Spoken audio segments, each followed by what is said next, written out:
Hello and welcome back to this damn full idealistic crusade. This video is a review of the absolutely incredible Indicator box set entitled Columbia Noir Volume 2. This is part of their Columbia Noir series, which has run for 5 volumes, and now they're doing Universal Noir box sets as well. Unfortunately, this set is out of print just like Volume 1. However, Indicator does reissue all of their out-of-print box set titles in standard editions, which you can pick up on their website and are frequently included in their sales. Thankfully, the standard edition discs are exactly the same, so you get the same incredible wealth of extras and lovely encoding and presentation that Indicator strives for on every release, which is why I think they are the best video label in the world. However, you do lose any of the printed materials in terms of the box set that refers to the incredible printed books they make for these box sets, and of course the custom digipack artwork for each of the films individually, and the incredible box itself, and of course the band that goes with it. So while you can still pick up these titles as standard editions, and I do highly recommend you do so, the actual limited edition box is unfortunately out of print, and part of what makes these box sets so important and why I think it's recommendable to pick up any Indicator box set sooner rather than later is once they go out of print. These are so beautifully made, and the books that come with them are so just jam-packed with material that I do consider the Indicator box sets among the greatest physical media releases of all time. So if you are interested in any Indicator box set, I strongly advise you to check them out and pick up a copy before they revert to just being the standard editions. However, if you're more of a passing fan or you did miss out on the limited edition box sets, you still have the opportunity to get the same incredible presentations of the film at a cheaper price in the standalone standard editions. The first film in the set is 1947's Framed, which is a lesser discussed little known noir that is ridiculously effective for being a smaller programmer film, and also has great atmosphere in addition to a palpable energy in the lead performances having such a texture to them. The film gets off to a just incredible start where Glenn Ford's lead character is having to drive a runaway truck whose brakes are faulty into a small town where he runs smack dab into not only the local police, but also Ford's character of Mike runs into the clutches of Paula, played by Janice Carter, who really, along with Ford's always just smoldering intensity on screen in the noirs that he would make, it's really Janice Carter who makes this film truly special, and she really walks off with it, actually. It's really a two-hander between her and Ford. Paula is working in the local dive bar and takes a particular liking to Ford's Mike for no ostensible reason, at least not at first, and we have to go through a little bit of time thinking that this is perhaps some sort of odd meet cute and she's going to be the love interest. But as this film was fittingly retitled the character name of Paula in other countries, she actually, of course, has ulterior motives. She really has a secret lover, and they've had this plot for some time to essentially fake the death of her lover, who is also the local bank manager, and make off with a whole bunch of embezzled money. They just needed somebody to actually dispose of, and then they could act like the mutilated corpse of this fall guy is, of course, the bank manager, and then abscond with all this stolen money. So when we get to that of course is not really much of a surprise. We can tell that obviously there's some sort of ulterior motive. It's obviously something you see a lot of in both noir and hard-boiled fiction. The actual setup of this this idea, this murder plot, I mean, it seems very much inspired by Kane's The Postman Always Rings Twice, with the similar sort of setup of trying to dispatch somebody in a car. So if you know Postman, you'll get that sort of echo here. And these elements might lead a lot of people to perhaps overlook this film or just kind of write it off and think that it's just a typical film programmer that could be considered as part of the noir cycle at Columbia, that it wasn't all that special, but they would be missing out on all of the wonderful atmosphere and texture that's in this film. This is remarkably effective for being a smaller film. Anytime you have Glenn Ford in a noir, especially, I mean, he had incredible screen presence, but here, as in The Big Heat and even films like Plunder of the Sun or Gilda, he just smolders on screen with intensity and self-loathing and just the complete cynical shell of a man struggling to cope with the world around him, and maybe at one point or another he's had attempts at achieving a sense of normality that have gone south fast. So it's a phenomenal, as is always, Glenn Ford performance, but it's really Janice Carter here as the duplicitous love interest with a real knack for being able to do away with people or come up with murder plots on the fly, who is the real element of Framed that makes it unique. And in fact, Carter is so good in this film that you wish she had a bigger career. She really deserved more standout roles like this. I haven't seen every film she's in, but everyone who sees Framed comes away with the same impression.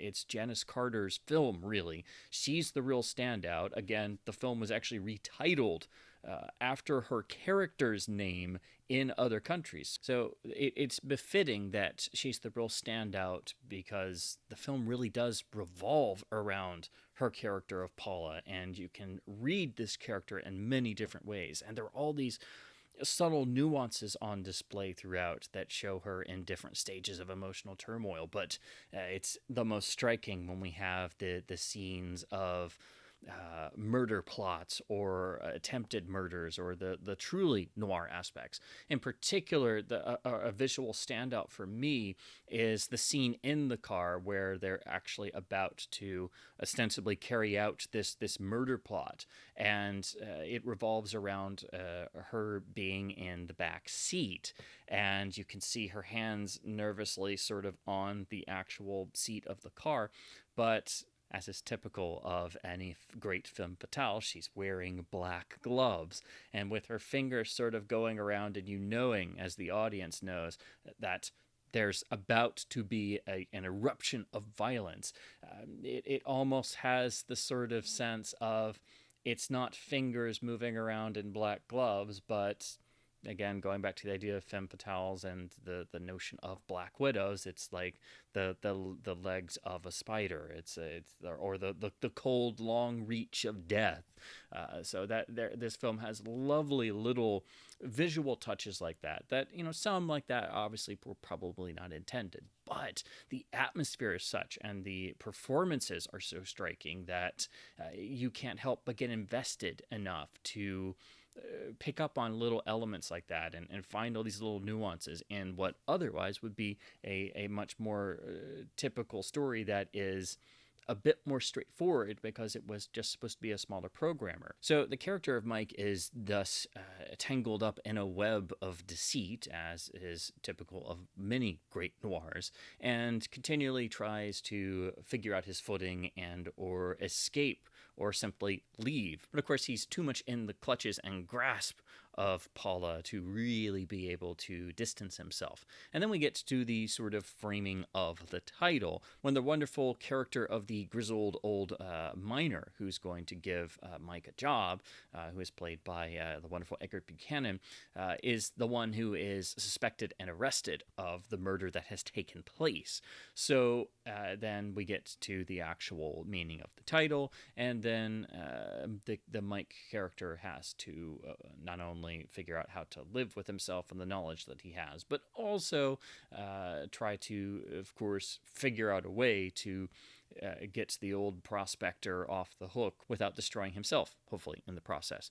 So it's a film with a number of rather interesting characters, with some nice plot twists that you don't necessarily expect, but unfortunately the overall effect of the script is still a little bit simple.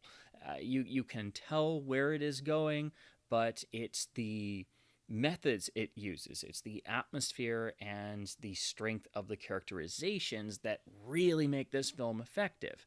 This was written by Ben Maddow and was actually his first real credited screenplay. So well, I think that does help to explain some of how this is a little bit perfunctory, and it's also designed for a short schedule, a lower budget, as one of these Columbia program titles that we now call Columbia Noir films as part of film noir. So obviously it was made with certain constraints in place, and that of course is going to affect the overall end product.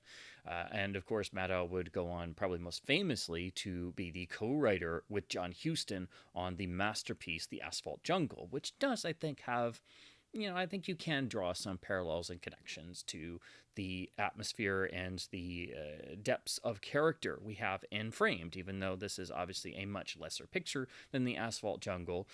When you have the same writer involved, I think that you can always make some interesting parallels that feel natural. Framed was directed by Richard Wallace, and it's surprisingly effective for a noir because Wallace didn't really do a lot of noir titles or films that would be considered noir. He was really specializing in being sort of a journeyman and a whole bunch of other genres very much atypical to what we see as film noir. So looking at his other films in his filmography, it makes this film a bit more striking that it's this effective as noir, being directed by somebody who really didn't do noir.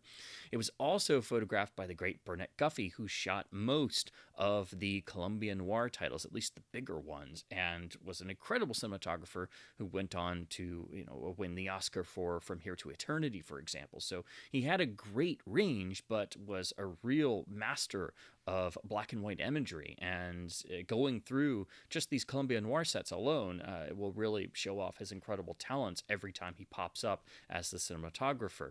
So this film looks incredible, even though, again, it's a smaller budgeted programmer title that was not meant to be a big A feature. And then the other element, of course, is this was being done as more of a vehicle for Glenn Ford, because this is coming the year after his real breakthrough in Gilda. So you can see Columbia trying to build this around him because now he is a marketable star.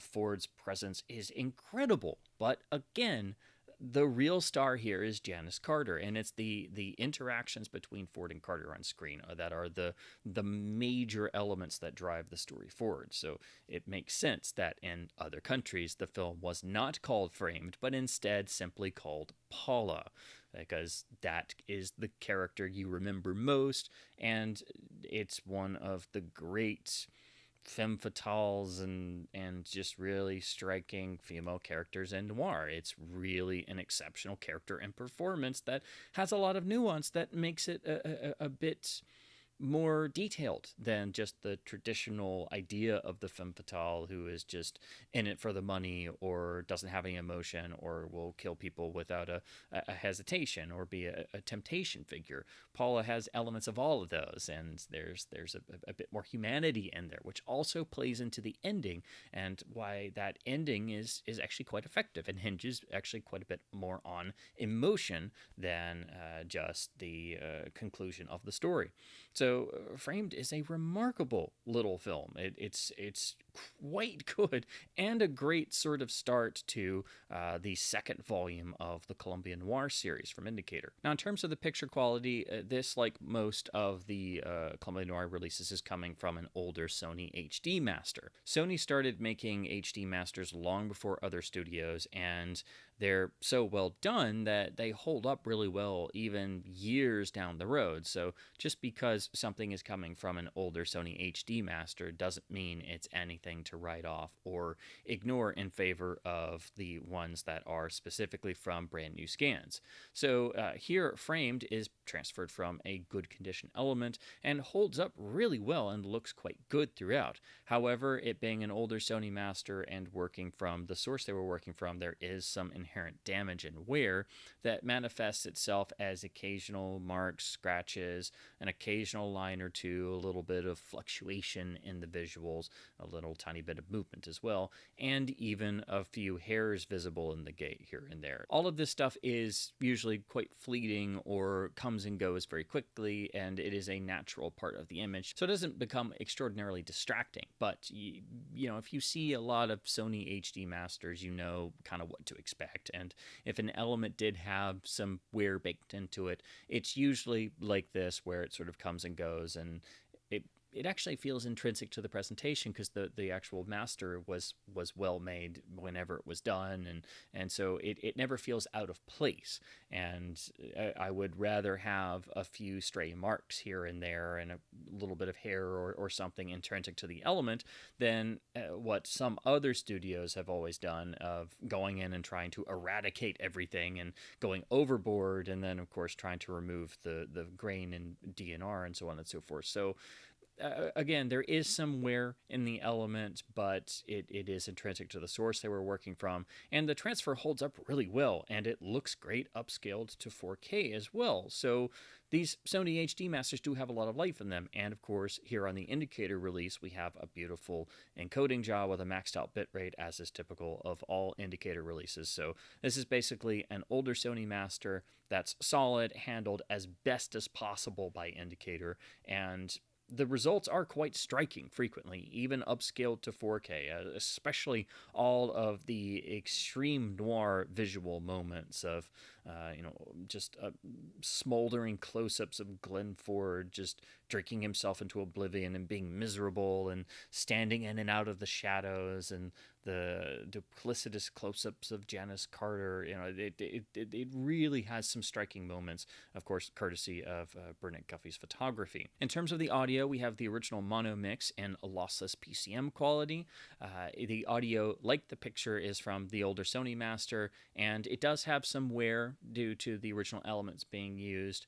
It sounds good. It has some natural hiss here and there. It has some bits where there is a little bit more hiss, and there are one or two very light moments of having just a light tick or a tiny pop in the audio. There were only maybe 2 or 3 of those, but they are very minor, and again, that's just that's inherent to the elements they were working from.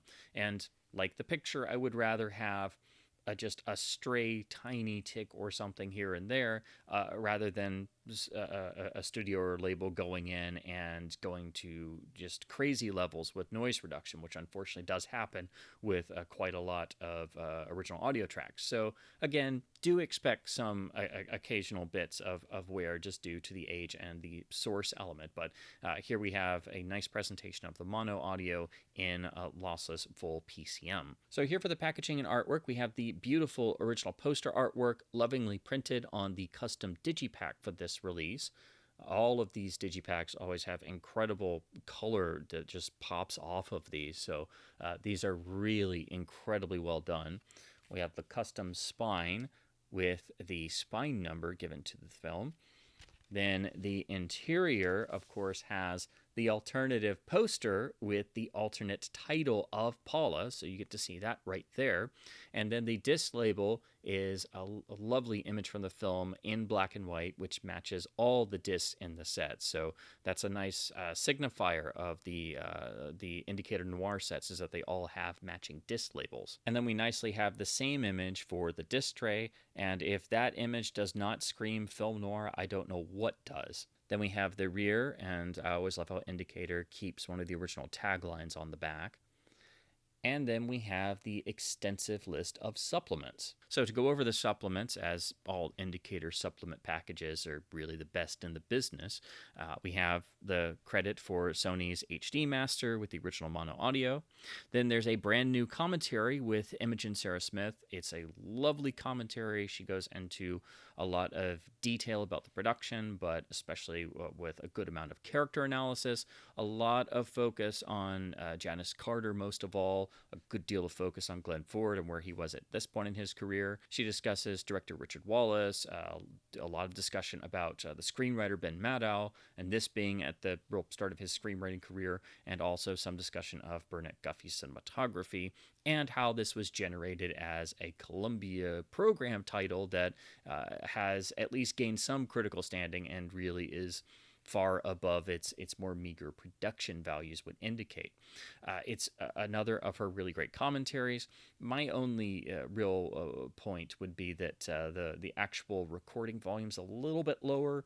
So if you're watching this at home, or you've got it playing in the background as you're doing something else, you might have to raise the volume a little bit. But with most commentaries, you kind of get used to that. Some are a quieter recording, or the person is a little bit more soft spoken, or the volume's lower. So just keep that in mind. You'll probably have to turn it up a little bit, because it's just a quieter recording. But it's just another great commentary that is exclusively recorded for the Indicator release. Then we move on to a beautiful inclusion, as Indicator will always try and do. Other associated historical artifacts or pieces that members of the cast and crew were involved in. So you get other elements of their career. So here we have a 1951 documentary that was written and directed by Ben Maddow, which is called The Steps of Age. This is actually done for an association about people growing older and no longer really fitting into the world. And while it doesn't sound like something that is obviously not very cheerful, but it doesn't necessarily sound like something that's going to grab your attention all that much. It is, it's quite well done, and you'll start watching it, and then you'll wind up watching through the whole thing, and it's quite effective, and you can see how Maddow really tried to get this perspective across to an audience of what it is, what it must feel like, at least to an extent, of reaching a certain point in being an advanced age and feeling as if you are disconnected from family, friends, and even the world around you, and feeling no longer of use, and what that does to a person. This is it seems like it's an HD transfer of sorts, and it looks quite good, although they are working from a very worn print source, so obviously you have to expect the source limitations. But Indicator does go and generate new scans of these elements wherever possible, or gets the best available preservation scan. So when they include something like this, they really do their due diligence in trying to make it look as good as possible. And these are fascinating historical documents and inclusions. And it's not something to really skip over or sleep on, because these do give, even in smaller areas, they do give greater context to people's working methods and other aspects of their career. And, where else are you going to be able to see material like this? And if you needed a complete opposite thing to play after that, as Indicator did on all of their Columbia Noir sets, at least up to a point before they had to stop including them, they made the brilliant decision to include on each of these a particular Three Stooges short from the restored Sony masters that would at least tie in to the film, whether in theme, or if they shared a crew member, or at least some tangential link to the noir you've just seen, as a sort of, I guess, palate cleanser, if you will. It seems like an odd fit, but this is really one of the most ingenious things I've ever seen on a supplemental features section for a film. So when you watch through one of these Columbia Noir volumes, you're also, at least on the first couple, getting some of the Sony restored Three Stooges shorts in HD, which haven't all come out. They're really only on DVD still. And it makes for a remarkable palate cleanser after watching a really great noir title. So I think it was an inspired choice to do this. But here we have the 1958 Stooges short, Up in Daisy's Penthouse, and the link, of course, is that they're dealing with a murder plot and a duplicitous female and trying to get out of said murder plot. So that's how, of course, it ties into Framed. Then we close out with the, as typical of Indicator, extensive image gallery of production stills and various posters and foreign posters and press materials and lobby cards. All the Indicator galleries are really extensive and, as always, very well done. Then we have the new and improved English subtitles for the deaf and hard of hearing, and the fact that this is the film's British premiere on Blu-ray. Next is 1950's 7-Eleven Ocean Drive, which is a remarkable film, again, one that's more obscure and is far better than what you would think. It was directed by Joseph Newman and revolves around the character of Mal, who is played by the always incredible Edmund O'Brien. And this is one of those films where you have a central character who is essentially a normal guy at first, who is sort of sucked into the underworld and works his way up through the illegal bookmaking activities of illegal betting into essentially becoming seduced by the life and trying to become a big shot, but also trying to do it his way and use his smarts, his wits, and technology to sort of modernize the operations and also carve out his own little empire. Of course, this runs into many setbacks and incurs the wrath of not only the police, but also the mob itself, because he is becoming a bit dangerous. This is one of at least two films in this set that I do feel have some influence, or at least a good deal of influence, on Martin Scorsese's films. So if you see this, I couldn't help but get the feeling of it's sort of having a similar feel to what we see in Casino. And of course, it's an idea that permeates a lot of noir and crime films, but this in particular having the sort of rise and fall, and the fact that it has a sort of element of police procedural in terms of there are bookends on this film that have an omniscient outside narrator. So it sort of plays around with time a little bit in that sense. It's sort of letting you know that there is a predestined point that we're going to with the lead character. So it just gave me a slight feeling of Casino.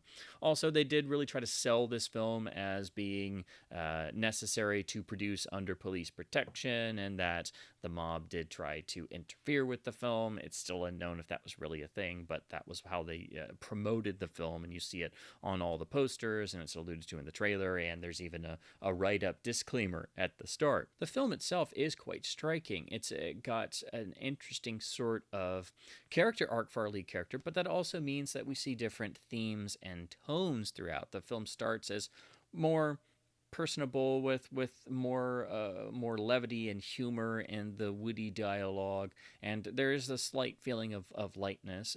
Here we have the first love interest of the film, played by Dorothy Patrick, who has a great screen presence, and you frankly wish she was in the film more. But quickly over time, this starts to erode as O'Brien's Mal starts working his way up of the sort of criminal ladder, if you will, and getting himself deeper and deeper into the underworld operations and sort of revolutionizing the game, trying to stay ahead of the police and various law enforcement agencies. And as he progresses, we start losing some of that levity, things become darker, and he starts interacting with more and more of the higher-ups of the mob, who are interestingly shown to be having big board meetings in great hotels, like they are giant businessmen of a big corporation, and they're talking about stocks or fiscal quarters and things, but they're actually mafia heads and criminals talking about murder, but they're doing it in the sort of way that you would expect a corporate boardroom meeting to go. So there's an interesting sort of satirical note about American society there, which is fascinating. And the head of the bosses is played by the always wonderfully charming and villainous Otto Kruger, who could do that sort of smarmy, polite society villain in his sleep. But here, that only furthers the idea of the heads of the criminal organizations essentially acting like business tycoons and worrying about the corporate bottom line. But it's a film that then again progresses into darker and darker territory as we see the O'Brien character sort of reach the apex, where he is enticed by the wife of one of his antagonists. And Joanne Drew plays this role with a nice sort of balance between the sort of slightly kicked about woman who has had a troubled life and is sort of self-medicating constantly with alcohol after, and being trapped in this sort of world and a marriage she's not really all that interested in and feels trapped by, but also that sort of elusive quality that you see sort of brings out that interest in Mal of the unobtainable, that is something he can't have, and of course thus something he wants. And so at that point we start to see the seeds of his eventual downfall and what will lead to his falling out with the mob, as the entire operations he has set up are then used by the mob to then further put a chokehold on all the various bookies and the operators of the criminal activities that are basically running the illegal bookmaking operations in California. That's another note. This film is primarily set in California. There is a lot of location photography, so you get a nice time capsule flavor, but it's not as often that you would get I guess what you'd call the West Coast noir. So that also gives this film a particular flavor. But it does build to a fascinating final act where we are suddenly in Las Vegas, and we have essentially what becomes almost a mini caper film where the Mal characters trying to get one back at the mob, but then things, as in noir, don't typically go too well. And finally, our characters are on the run, and the final sequence is the most striking thing in the film because it was actually shot on location at what is now the Hoover Dam. And you've got Eben O'Brien and Joe Andrew running around the Hoover Dam and getting mixed up in a tour and running through the giant areas with the huge generators and going up and down these enormous staircases that go for miles and miles and miles in all the tunnels, in all the inner workings of the dam itself.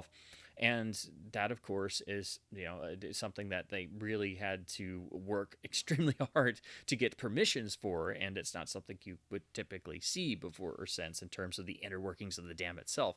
But it is incredibly striking, very well done, and is much more what you would expect from a suspense thriller, or there are even some Hitchcockian elements of one of his Wrong Man thrillers, and using a big famous location for a major set piece, as North by Northwest did with Mount Rushmore. So the film does have a really energetic conclusion there, but again, we still have to deal with the sort of silly procedural bookends that are unnecessary. So it is a film that is far stronger than what you would expect it to be. There are many different elements in terms of tone and seeing character shifts, because we are following a particular character over a long time period and seeing a complete arc from essentially a nobody who works at the phone company and who then gets involved with the illegal betting operations and then gets sucked into the criminal world, and you see him just get completely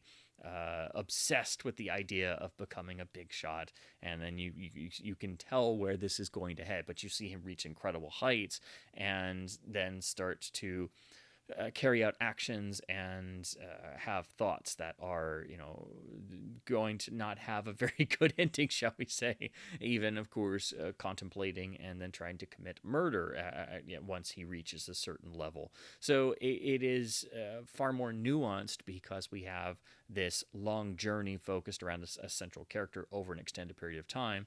And I do think you can make parallels to later films like Casino that have a similar sort of structure.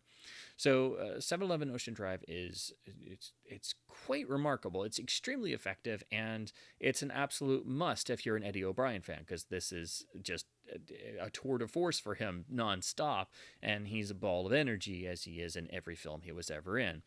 It's got a wonderful atmosphere. It has the setting of being a California West Coast noir with a lot of location photography, but again, that real standout ending in the Hoover Dam is really remarkable, and I think the single element that people remember and associate most with this film. Now, in terms of the picture quality, this is again an older Sony HD master, so you do need to expect some inherent wear, just like in Framed. But here, when the wear pops up, there are one or two moments where it is a bit heavier. There's one moment in particular where there are some really large black lines and they sort of wave around, and there's a mark of quite large damage, but it's just in that one particular shot.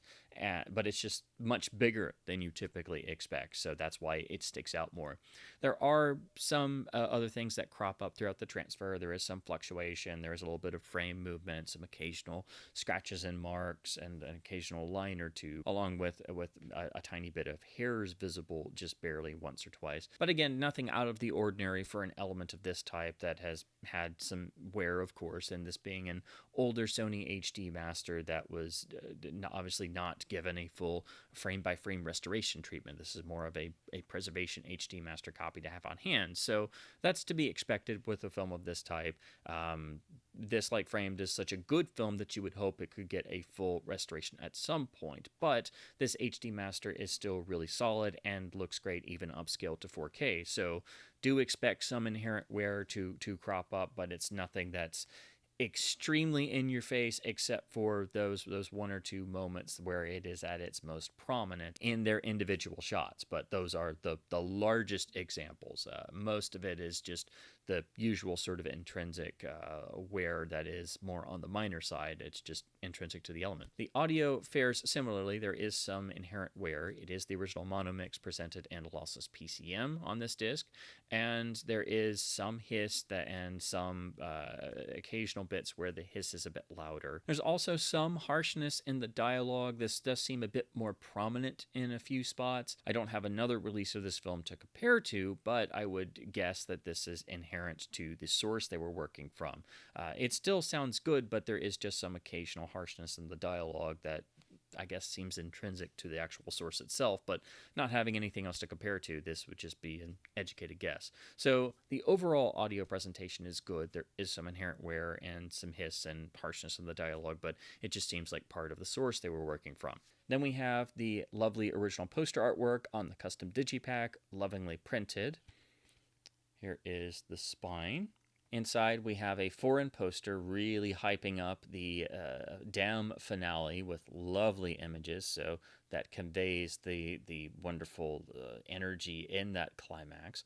And then we have a lovely matching black and white disc label. And then underneath, we have the same image of Drew with O'Brien.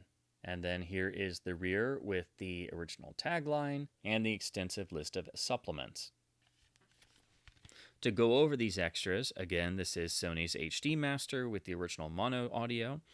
Then we have the new commentary recorded for this release with Glenn Kenny. Now, normally I give most commentaries a pass as long as they're solid. I know how difficult it is to make a commentary, and so I'm much more lenient on ones that most people would write off or say aren't any good. This is an okay commentary, but unfortunately it's one where it's much more of the commentator just kind of repeating the action on screen with some occasional facts mixed in, but it's just not a very engaging commentary, and again, most of it is just sort of narrating the events on screen, and it's the only commentary in this set that I was not a big fan of, shall we say. It's an okay listen, but it's not going to be a commentary you return to, really. A commentary does really need to have some energy to it and some definite insights to keep the viewer's mind engaged, and you don't really get that here. And you know that while there are some nice views and historical bits of info mixed in, they're kind of few and far between, and there's a lot of just narrating the events on screen. So it's an okay listen, but again, it's not really going to be a commentary I'm going to be returning to. So unfortunately, it's just okay. I wouldn't say that it's a bad commentary per se, because again, I personally know how difficult it is to make one, because I've made a number myself, and it's a nerve-wracking experience, let me tell you. But that does make me recognize the great commentaries all the much more, and also recognize the ones that I think really do kind of fall short, and unfortunately this is one of those. We then jump into what is definitely the standout of the supplements on this release. That's the 24-minute vintage documentary entitled Diary of a Sergeant, which is the documentary Joseph Newman made about Harold Russell. And this was the documentary showing how Russell had unfortunately had to have his hands amputated during World War II, and how he was coming to terms, along with others in the recovery ward, with trying to then adjust to normal life again, and also getting the artificial limb and pincer hooks that he would use, and also how he adjusted to using those, and how he had to rebuild himself not only physically but also mentally and emotionally. This is primarily done through footage shot for this documentary using voiceover written for conveying all the specific moments. It is exceptionally well done and beyond striking, and of course, this is really, I suppose, the thing that got Russell noticed, because just the next year he would famously appear in The Best Years of Our Lives and win not one but 2 Academy Awards for his incredible performance.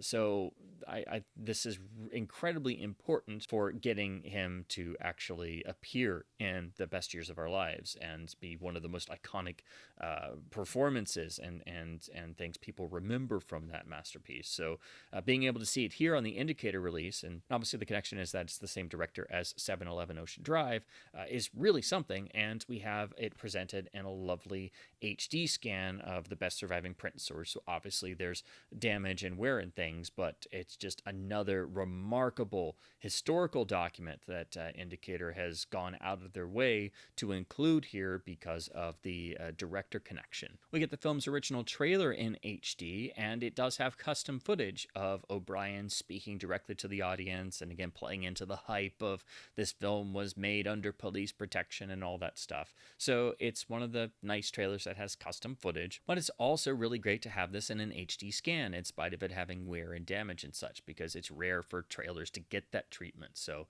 this is a wonderful inclusion, and any trailer with custom footage of the stars, or especially talking directly to the audience, that stuff's not only priceless, but it's unique to the trailer, so these do need to be preserved. We, of course, have another Stooges short. This one is 1939's Three Sappy People, and this finds the boys working as a telephone repairman who get into a career switch. So there's the linkage to the film, and it makes for a wonderful sort of palate cleanser after going through the incredible 7-Eleven Ocean Drive. We again have a very extensive image gallery with original materials, posters, lobby cards, foreign posters, production stills, and as always on these Indicator releases, every image is higher res, and also these are quite extensive. And we have, again, new and improved English subtitles for the deaf and hard of hearing, and this is the film's UK Blu-ray premiere. Next is 1951's The Mob, which deals with a waterfront crime and the efforts of the police to try and uncover who is actually running the mob on the waterfront. And how this is done is by putting a man undercover. A very gruff Broderick Crawford is the police detective who is sort of thrust into this case by witnessing a murder and a very atmospheric opening, and of course at the time not realizing that the other person is not only the murderer, but the actual head of the waterfront mob. So in order to sort of make up for this blunder, he is forced into an undercover operation with a complete false history and identity to ingratiate himself into average waterfront life as first a laborer on the docks, but then obviously he is to try and get himself at least somewhere thrust into the mob operations and work his way up to try and uncover who the headman is. So this is a type of story we've seen many, many times by this point, but here there's an air of grittiness, but there's also a sense of feeling very real due to a lot of location photography mixed in, and the fact that we are dealing with characters who are very salt of the earth and feel very realistic, and that they are much more normal people and obviously not part of class society. But there's also a sense of humor here that's very rewarding and engaging. And the important thing about this film is you have to look at it not only as being a sort of precursor to On the Waterfront, but also that you have the same director and writer team that had just made the incredible noir gem Cry Danger, which also has a great sense of humor to it. This film was directed by Robert Parrish, so it's his second film after Cry Danger as a director, but also it was written by William Bowers, who had this great talent for getting a sense of levity and a sense of sardonic humor into noir tales. So here, everyone is, extremely gruff, but they're also quite funny and endearing in ways and interesting. And this is represented by Broderick Crawford's lead performance. He's absolutely fantastic in this film as the gruff but lovable detective who's now having to work undercover and sort of grouches about it at first, but throws himself into it and, of course, can't make any mistakes. Otherwise, that's going to mean his neck, too. So it's nice seeing that character set up at first and then being put into this situation and then seeing how he has to maintain his cover throughout, but also the inherent sort of sardonic humor that comes into play of having to not only play a role, but, the fact that he really doesn't want to be doing this all that much, except for, trying to overcome the embarrassment that's been placed on him for being put into this situation. And also a link back to Cry Danger, I think, is the opening of this film being mostly wordless, incredibly atmospheric, very noir infused, but a very striking opening that's all about the visuals that sets up the whole story. Well, that same sort of effect is what Parrish went for in Cry Danger. So I think there are a number of parallels in this film because they were made pretty much back to back, and you have the same writer and director, of course. Crawford is, of course, our lead, but is the real standout. And of course, we spend the most time with him. But there's a sense of the world the undercover cop is moving through, of all of the waterfront areas and the sort of hidden back doors that are hidden in plain sight, and the operations that go on that are obviously of criminal nature, but no one ever admits anything, and that plausible deniability is how they get away with it. So there is a sense of mystery that has to be unraveled, but there's also this great atmospheric energy that permeates, and this goes hand in hand with the real wit and vigor in the dialogue. So again, you have this incredible energy that you find in other films written by William Bowers. And if all this wasn't enough, there's the added inducement of it being an early film for two particularly very famous faces. We have Ernst Borgnine in a really wonderful performance as one of the mob enforcer middlemen who's higher up the ladder and it performs his duties with such vigor that it's just a thrill anytime he's on screen. But then also in a very small bit part as one of the dock workers. If you're seeing this film for the first time, any classic film fan will stop what they're doing and realize that suddenly it's Charles Bronson there as one of the dock workers. So this is very early in Bronson's career. It's even before, 2 years before his mute role as the assistant in House of Wax. So this is very early for Bronson along with Borgnine as well. So you get that added inducement. But all of the various cast of characters are similarly notable and striking and well drawn, and that is really a testament to the strength of the writing and the direction. And if that was not enough, this film was shot by the great Joseph Walker, who is the man responsible for the majority of Frank Capra's classic films and is one of the greatest cinematographers who ever lived. So he brings some of his incredible sensibilities to the black and white photography of this film, and that really heightens the sense of atmosphere mixed in with the location photography and the sort of different emerging visual style of films in the 50s. And Walker is one of the most underrated cameramen who ever lived. He was extremely inventive and invented many processes and lenses on his own, but also tried to always accentuate each individual scene visually as much as possible. So it can only be a great benefit to any film to have one of the great cinematographers of all time photographing it, but especially a film set in and around the dock areas and using a lot of location footage at this point in time when operations are obviously much different than they are now, but then getting into the sort of underbelly of that area of the city and the criminal underworld, and dealing with back rooms and dark alleyways and just the grittier parts of the city. So it's a very visually striking film, and just the opening sequence, again, I go back to that because it's so incredibly atmospheric and sets up the whole film, but it's quite visually stunning throughout, as befitting being shot by the great Joseph Walker.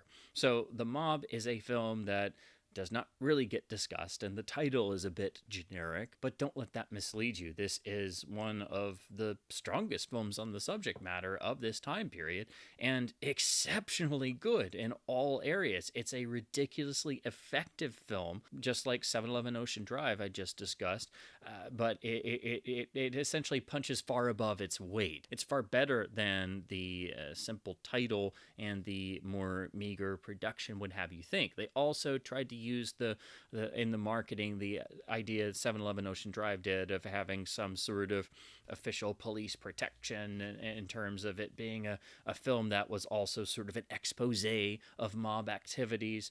And again, that's debatable how much of that was actually true.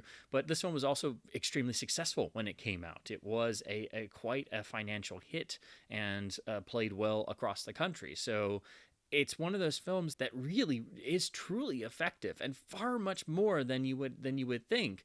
The ending is, maybe a little bit perfunctory, but it's to be expected. A film of this type, telling this type of story, is really only going to end a particular way. And because we've seen this story done so many times about a cop going undercover and trying to ferret out the mob boss or the criminal kingpin, it obviously doesn't feel as fresh as it would have in 1951, but this is so effectively done that it overcomes all of that, and it does feel vibrant, and it is remarkably effective. In terms of the picture quality, this is again an older Sony HD Master. It looks quite good, so it holds up really well, but do expect the occasional inherent wear, which here is mostly an occasional stray mark or two and some lines that poke in a few shots here and there. It's nothing major or super distracting, but it's just part of this being an older Sony HD Master made from the best element at the time, and that element having some inherent wear and tear. So it's nothing bad, but it's intrinsic to the source. But do expect the occasional mark or a little bit of fluctuation, a little bit of frame movement. But here it's mostly the occasional stray little mark, but also the occasional stray line that pops up here and there. So again, nothing super distracting, but it's something that we obviously would expect from an older HD Master of a best available source that obviously has wear. The audio is similar in that you do have a little bit of intrinsic hiss and wear, nothing really that sticks out. So this is a healthy sounding mono track, and it is presented in lossless PCM on this disc release. But again, this is also Sony's old master done presumably a number of years ago, but just like the picture, it holds up really well and sounds as good as you would expect it to for a 1951 film. Here we have the lovely original poster with Borgnine menacing Crawford on the front, lovingly printed with lovely bold and deep looking color on this custom digipack. Then here is the spine with spine number. Inside we find a lovely alternate original poster, and then a beautiful black and white disc image from that really atmospheric opening. And then here is the disc tray using the same image. Here is the rear with the original tagline, and then the extensive supplemental features package. So to go over the supplements, we again have the mention of Sony's HD Master with the original mono audio. Then there is a brand new commentary for this release with filmmaker and writer Gina Telleroli. I hope I'm pronouncing that correctly. Apologies if I'm not. This is done exclusively for the Indicator release and is a really nicely done, solid commentary. Again, a little bit quieter in terms of the recording and speaking style, but that's just what you get, and just some commentaries due to how they were recorded, and then just literally what people's speaking voices are like.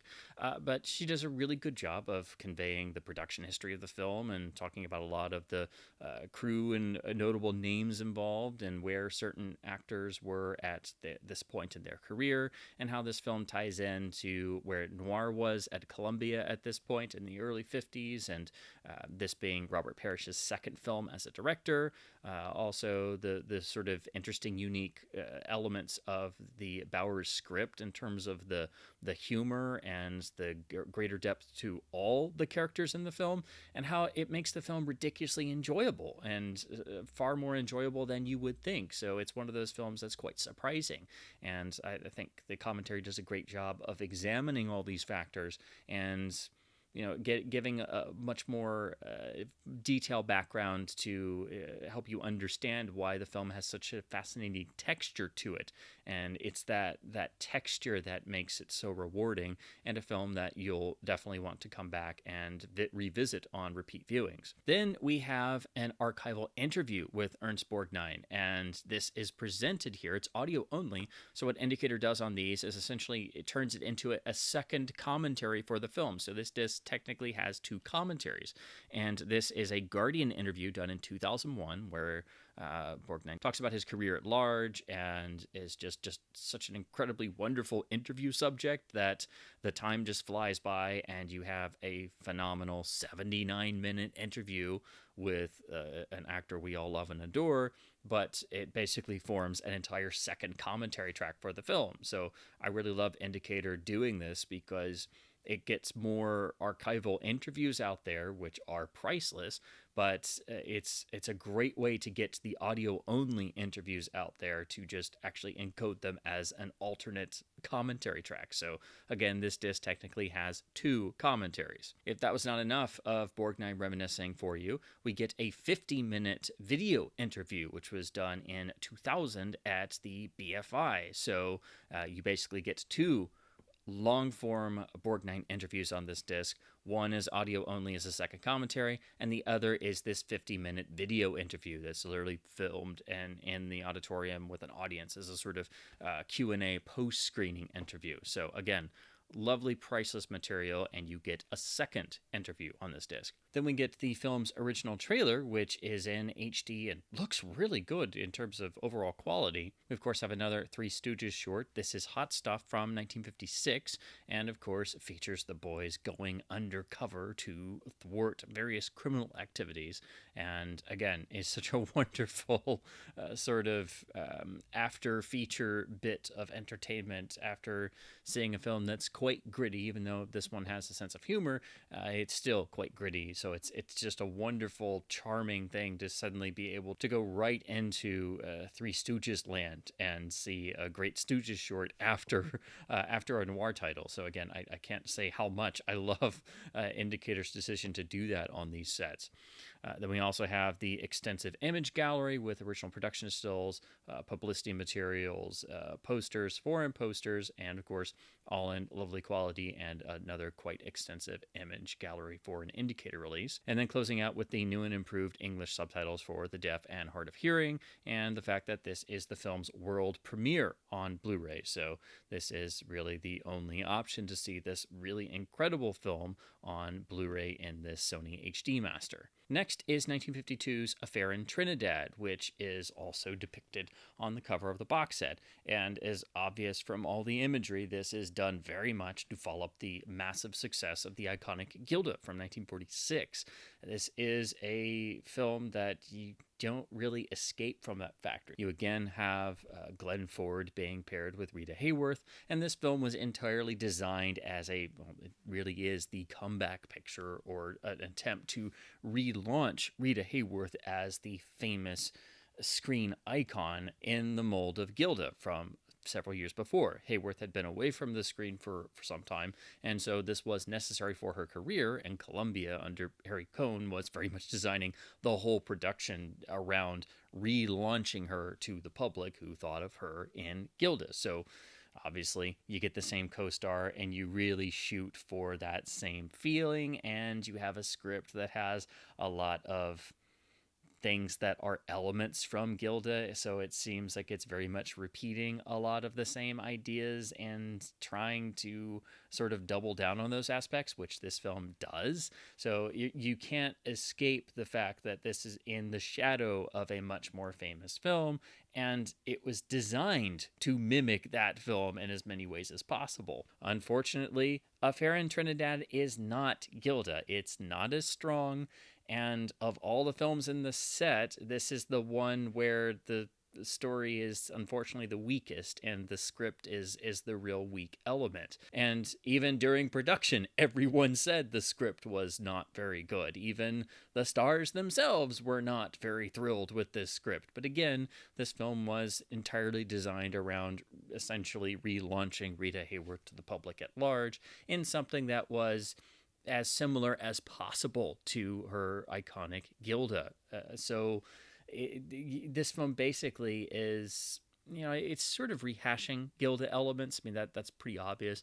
And then at somewhere around the halfway point to, really the third and final act of the film suddenly becomes much more, it's basically riffing on Notorious in ways. So that's a bit unexpected, and honestly is a necessary plot development, which is nice to see. At least we're doing something else, but because the rest of the film is just trying to mimic Gilda, and all this is shoved towards the end, it kind of has the air of being too little too late. And also it's just kind of riffing on Notorious, but not really doing a very good job of it and feeling sort of last minute. So this is a film that relies much more on atmosphere and the star personas. In fact, it entirely relies on the atmosphere, the beautiful photography, and the strengths of the production to sell the film. So on that side of things, it remains remarkably effective and was beautifully photographed by Joseph Walker, and Rita Hayworth is absolutely luminous throughout, and Glenn Ford smolders every time he's on screen. So basically, they're sort of playing echoes of the same roles they did in Gilda. It's all designed around mining that audience recognition factor with the previous, more famous, and frankly much better film.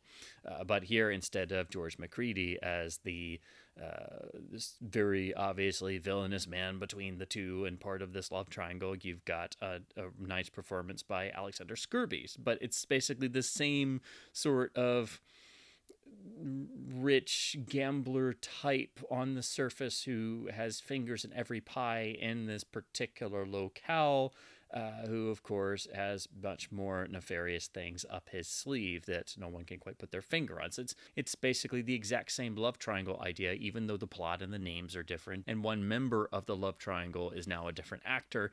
It's the same paradigm. It's the same scenario, and you've got the two leads being exactly the same. So you can't escape the Gilda connotations. The plot setup they use to basically do this Gilda reworking is that the film opens with a death that's happened off screen, presumed to perhaps be suicide. And this, of course, is the husband of Rita Hayworth's character of Chris, and then Glenn Ford is the brother Steve of the now dead man, who has come to Trinidad ostensibly to visit his brother who had written him this letter, and arrives only to find his brother is dead, and now they're having an inquest to essentially determine that his brother just up and committed suicide for some unknown reason. Of course, this is not enough for Steve, who then starts a sort of one-man crusade to uncover the actual truth and discover if the now widow of his brother is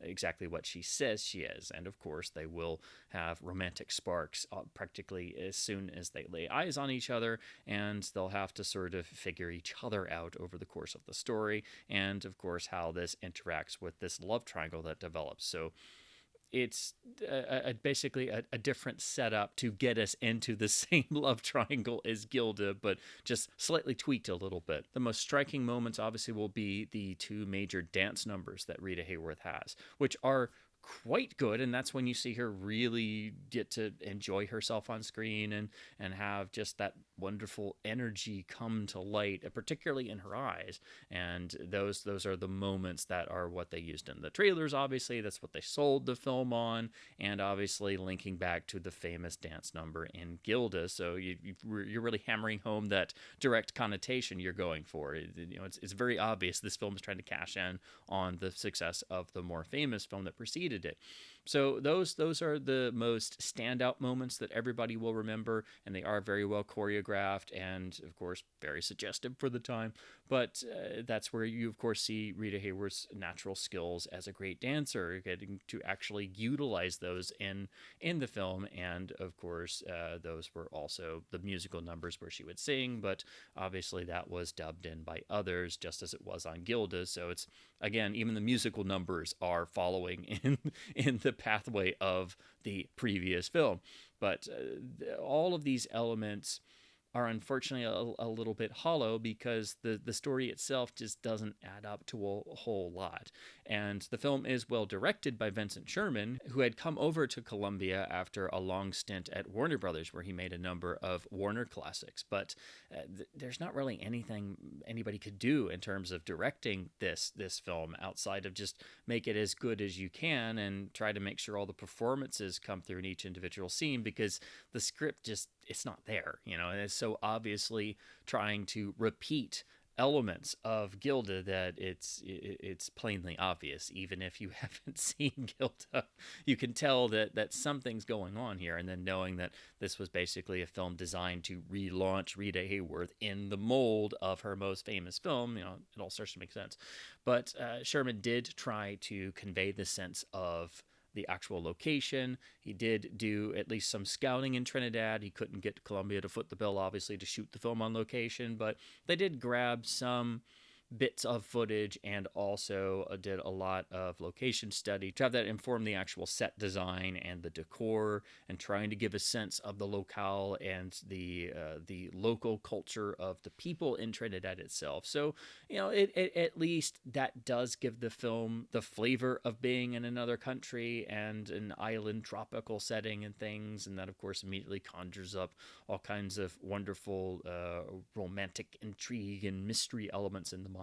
So again, this plays into the sense of atmosphere. That's what really sells this film. That's your main takeaway. And again, you have two of the iconic leads of Gilda basically doing they're basically doing a riff on the exact same characters. And the highlights of the film, outside of the famous dance scenes here, are their one-on-one confrontations where their energy on screen is palpable.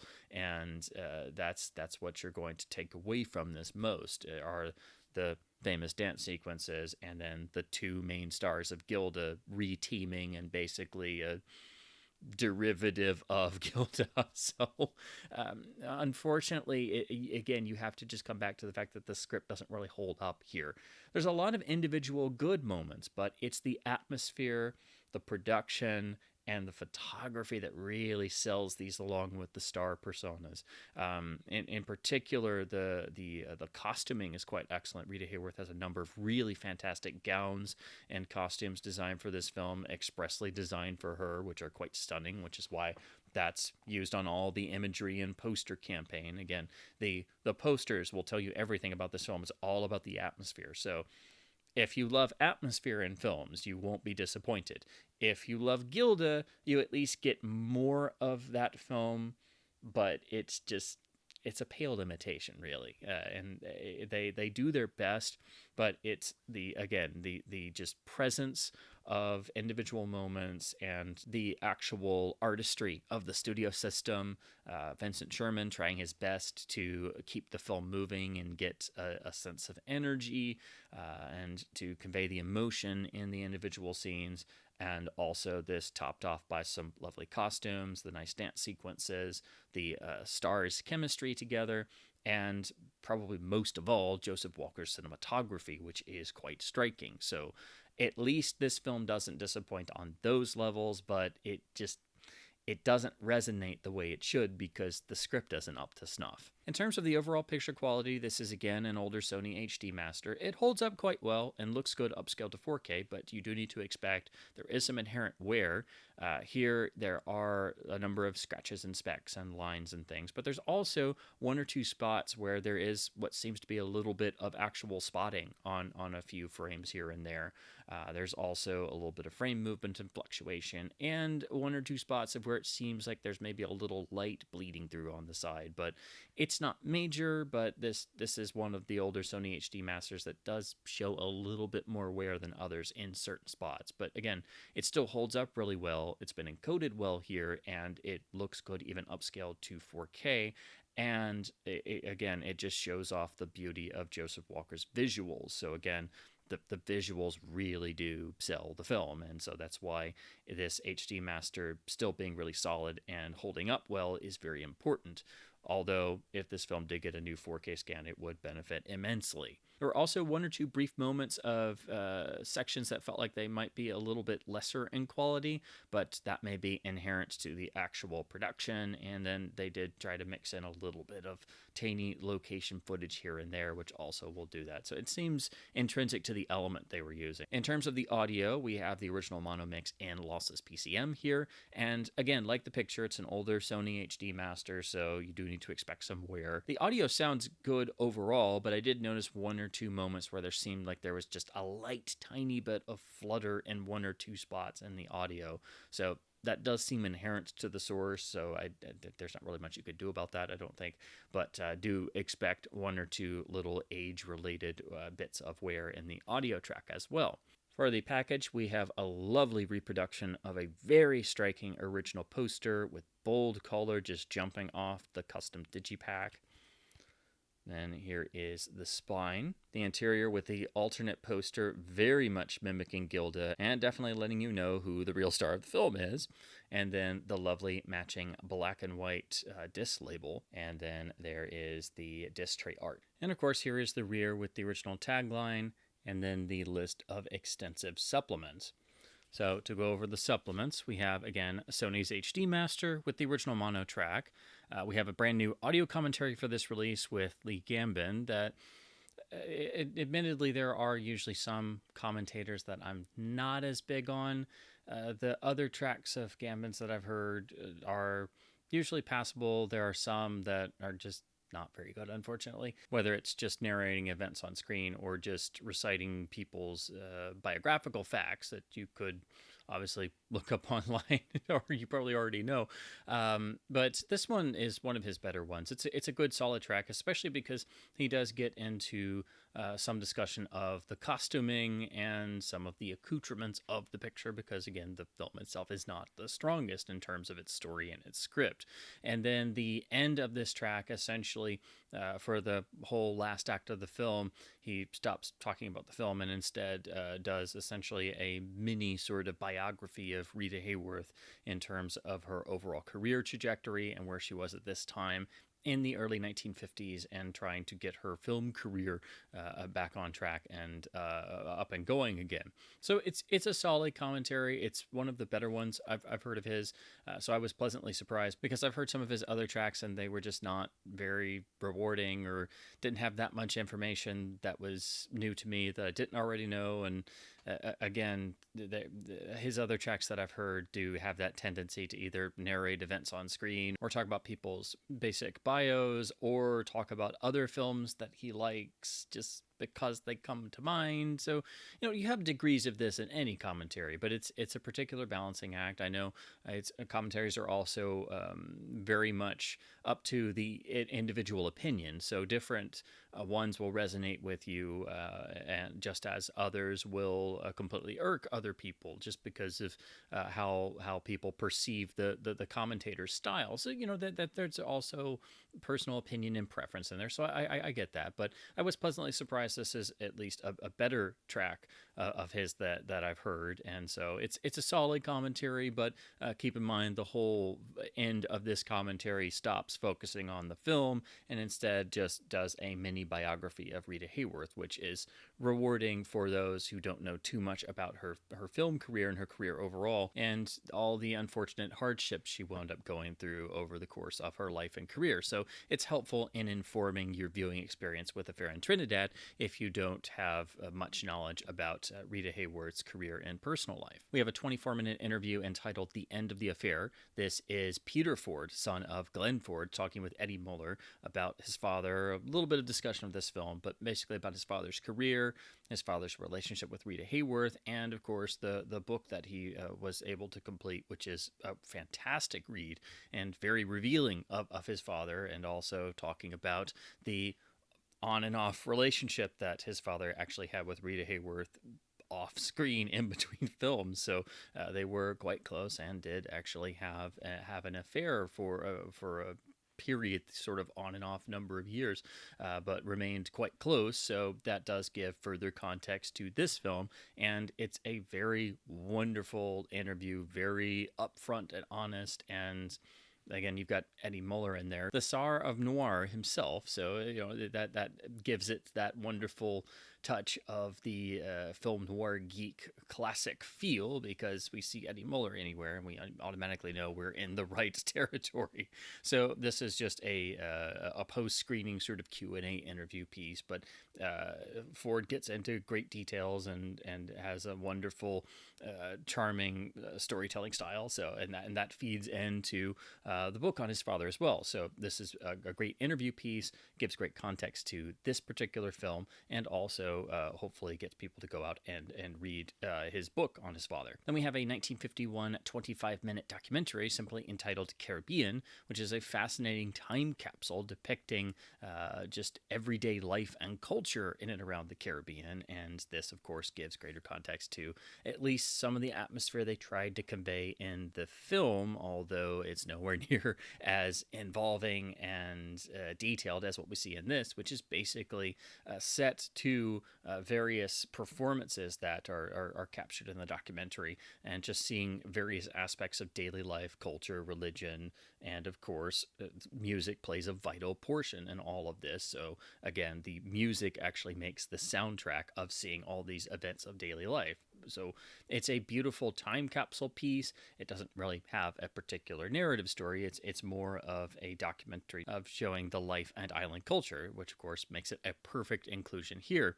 It's also been transferred from some sort of HT master of a print source, obviously with tons of inherent wear, but at least we have these incredible visuals of a way of life that is at that particular time sort of stamped there in 1950-51. And obviously not exactly the same today. So that, of course, makes it all the more interesting and rewarding that this is actually available in an HD transfer. We get our Three Stooges short, which is 1939 Saved by the Bell, which finds our boys in an island location getting up to all kinds of hijinks and saved multiple times by a lovely girl named Rita. So that's the tie-in parallel to this film.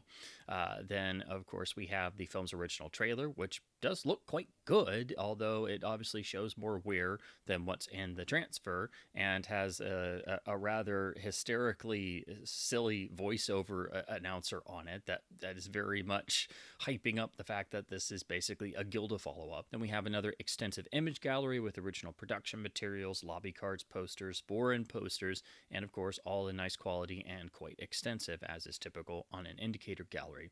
And then we have, of course, new and improved English subtitles for the deaf and hard of hearing, and this is the UK premiere of the film on Blu-ray. The next film is 1955's Tight Spot, which is once again written by William Bowers. Cinematography is by the great Burnett Guffey, and this is directed by Phil Carlson, who is no stranger to noir, as he directed some of the most notable noirs of the 1950s, such as The Phoenix City Story, and even Five Against the House, which was in Columbia Noir Volume 1. This film is heavily inspired by the famous Kefauver Senate hearings, which was an attempt to break up organized crime, and in particular getting Virginia Hill to testify, hopefully against famous mobster Bugsy Siegel. So this concept became realized in the original version of the story, which was a stage play, and then this film is heavily adapting that stage play into a film that is quite surprising because it doesn't really read as a noir for most of its running time. It has the trappings of a noir, and it has gangsters and DAs and cops and a star witness who's having to be not only gotten out of prison and told if they cooperate that their sentence will be reduced or expunged, and then hidden away in a hotel room somewhere in the city and under fear of death if being found. But it's also, it's more of, quite frankly, it has the air of a screwball comedy for most of this film. Again, being written by William Bowers, you have this wonderful, snappy dialogue, and you've got Ginger Rogers as the woman who has been serving a prison sentence, really as part of a crime she didn't actually commit, but being considered an accessory. And so this has only increased her world weariness and just incredible sassiness. And she gets taken out of prison to hopefully be coerced into testifying against a mob boss that is trying to be toppled by the DA, played by Edward G. Robinson, who here is, essentially they're getting him to play a version of his Keys from Double Indemnity. So there's definitely some Double Indemnity flavor to the characterization of the role Edward G. Robinson is playing, and I think that's really what they were going for, of getting Robinson not just for name value, but that's what they were going for with this character. But then also the lead cop of Vince is played by Brian Keith. He's basically the minder who has to try and not only keep Ginger Rogers from being discovered and thus killed, but over the course of the film they have constant battles of words and romantic sparks that are constantly simmering, as you would expect. But of course, everyone from the entire police force to Robinson's attorney to the Brian Keith character of Vince, who's the romantic interest as well, to the prison matron Willoughby, played by Katherine Anderson, they're all trying to convince the Ginger Rogers character of Sherry to go along and testify and put herself out there to, not only stop a great criminal, but, follow the greater good at great personal risk. And Sherry is having absolutely none of this because, as anybody understandably would, they would not like a bullet in their back or to be killed at any moment. And of course, she's been done dirty by the world many times, so why should she really care?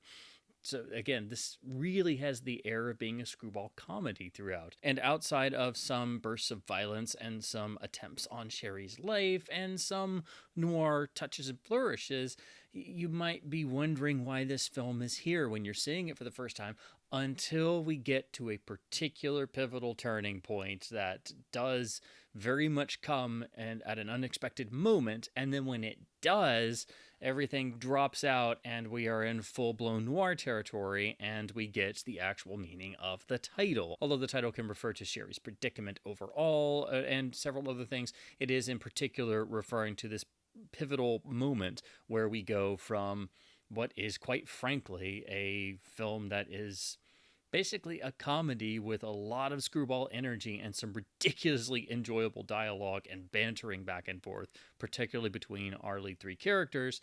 And it shifts from that into a full-blown noir, really, for the final act and conclusion. So it may not be a film that most people might consider noir throughout, but when it comes in, it really comes in. And it's, of course, fitting that Phil Carlson is directing this film because he is known for his harder-hitting noirs, and he actually does all the comedy with aplomb. And all of this is very much atypical, of course, of noir, and it's not what you expect. This is a film that is very surprising and ridiculously enjoyable. It's one of those films that if you're a fan of really snappy dialogue, you're going to be having a fantastic time laughing and grinning like an idiot the whole time, which I did. And it befits it being written by William Bowers, who did this also in the great underrated noir Cry Danger.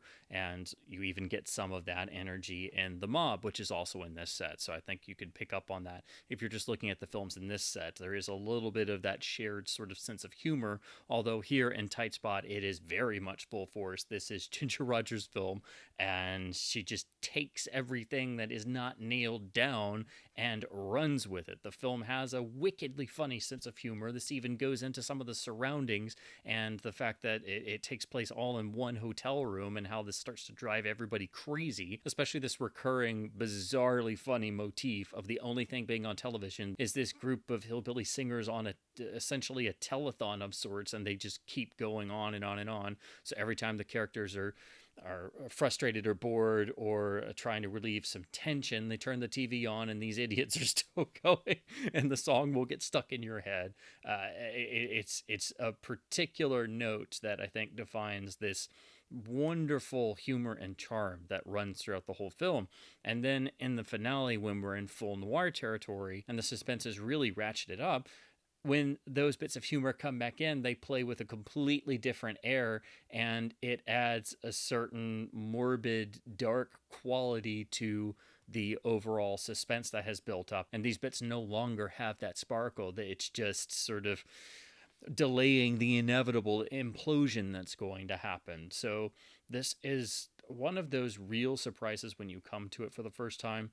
It is extremely well done because it's not only opening up a stage play, but it's also making what is primarily a single set film for the most part actually live and breathe and not feel so cramped, and using that to play into the story and how the characters react to basically being confined to mostly one hotel room for the whole film, and knowing that there's entire gangs combing the city trying to find this witness so they can kill her at any moment. My only real potential issue is that the ending itself, it's fitting, but it's just a little bit perfunctory. So the first time you see this film, I think it's so ridiculously entertaining that by the time you actually get to the ending, it almost has the air of sort of being a tag ending, and it's very perfunctory, and you can kind of tell what it's going to do right before it does it. And again, it's fitting, but especially the first time you see this, it's just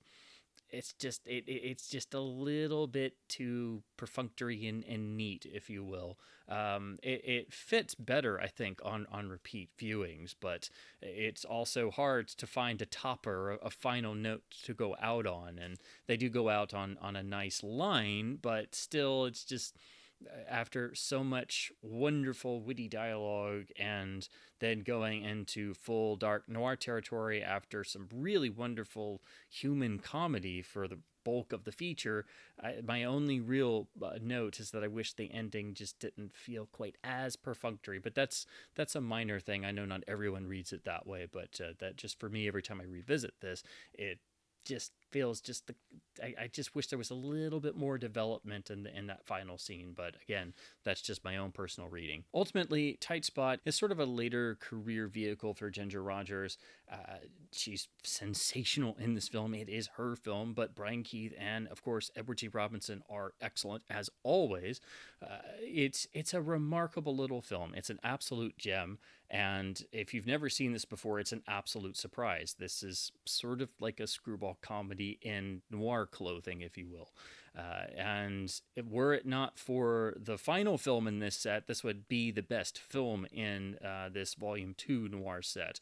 But I think it's edged out just a bit by the absolute striking qualities of the final film in this set. But Tight Spot is just ridiculously fun. It's extremely well written. The dialogue is so good. It's just unbelievably quotable, and it just begs for repeat viewings. And the humor that's on display is so unique. That's why this is one of those films that I wish was better known, and I would definitely encourage anyone to seek out. Just like the Bowers written Cry Danger, a similar noir that is just running on so much witty dialogue and humor throughout. But that humor humor in both of these films never overwhelms the noir aspects or the inherent grittiness that's there. They very much infuse with each other, but here in Tight Spot, it's definitely more those noir elements are sort of simmering under the surface, but when we hit that certain point towards the end for the final act, everything goes completely over into noir territory, and it goes from being on the back burner to being on the front burner as a sort of flip of the switch. In terms of the picture quality, this is another older Sony HD Master. It looks really solid and holds up well, but of course you do need to expect some age-related wear inherent in the elements. These pop up as a little bit of frame movement here and there, and the occasional scratch or mark or line poking in. Again, nothing major, but what you would expect from an older Sony Master from a good source, but with some inherent wear visible. And it also upscales well to a 4K television. So these Sony HD Masters were very well made and still look remarkably good. And here we have a nice presentation in terms of the encoding from Indicator, which also helps it look really solid even to this day. The audio is the original mono mix and lossless PCM here. Again, this is from the Sony HD Master, and there is some inherent wear in the source, but nothing particularly major. I did notice, though, there were one or two points where it seemed like there was a little bit of harshness in the dialogue, and then also a little bit of distortion on some of the louder music passages, but that is pretty common to films of this era, so it does seem like it was inherent to the element itself they were working from, but it's still a relatively solid audio presentation, and it just seems like stuff that is just inherent to the source they were working from. Now we have the original poster artwork beautifully printed on the custom digipack. Again, lovely color printing on these really makes the images come across in a very direct manner. Then we have the spine, and then the interior with the matching black and white disc image and an alternate poster. This poster depicting one of the notable incidents from the film where Vince the cop is not pleased with Sherry and tells her to get out of the shower immediately. So, as I said before, the noir elements are very much simmering under the surface for most of the film, which very much has the feel of a comedy. And then here is the disc tray image. Here is the rear with the phenomenal tagline, which is actual dialogue from the film. So just take that in for a second. And if that dialogue tickles your fancy, this film is full of this dialogue. And that is perfectly representative of the just incredible fun you'll have with this film. And then, of course, we have the substantial list of supplemental features. So to go over these, we have its Sony's HD Master with the original mono audio track. And then here we have what is, I think, the best extra in the entire set in terms of the new supplements. And that is the commentary by Nora Fiore, who's also known online as the Nitrate Diva. If you've seen my other reviews of Indicator discs and other releases that she's done commentaries for, she is one of my absolute favorite modern commentators. And this track in particular is another one of her outstanding ones. I think it's one of the best commentaries I've ever heard. Her style really lends itself to commentary. She has a great energy and enthusiasm, which you need for a commentary track. That's what keeps somebody interested and invested, particularly if you're rewatching a film you just watched. But she also does incredible amounts of research. So she talks about not only the historical background of the Kefauver hearings, but also the original stage play of that this film was based on, which had a different title and had a different setup and was basically 3 characters only. So she talks about the development process and how William Bowers basically opened it up for the film. She talks about director Phil Carlson. She talks about cinematographer Bernard Guffey. She talks about all the major stars and where they were at this point in their careers, particularly a lot about Ginger Rogers and this being a later film for her, and also the incredible fact that this film really has the soul of a screwball comedy, but it's inside noir trappings, and then at the end act of the film we go into full noir territory, and so you get all the fun, snappy dialogue that really you would expect in, say, a 1930s Warner's film, but then all the wonderful hard-hitting noir trappings that Phil Carlson could do in one of his 50s noirs in just a beautifully constructed film that nobody talks about. So it's just an incredible commentary. It's a joy to listen to.